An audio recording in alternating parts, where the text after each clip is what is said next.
Do you want to know how you can log into your EBR Payroll account? If yes, then this video is for you.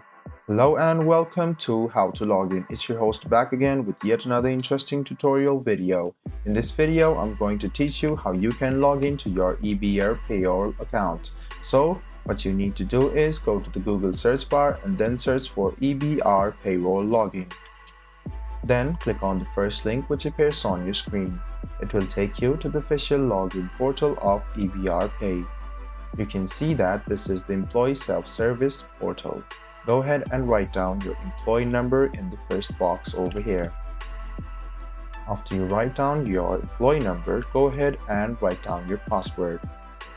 Make sure to check your password before you hit the login button. So, after you write down your employee number with password, hit the login button.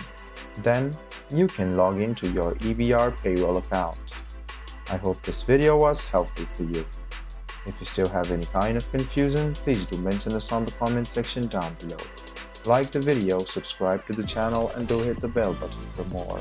Hope to see you in the next video as well. Until then, goodbye, take care, and make sure you enjoy.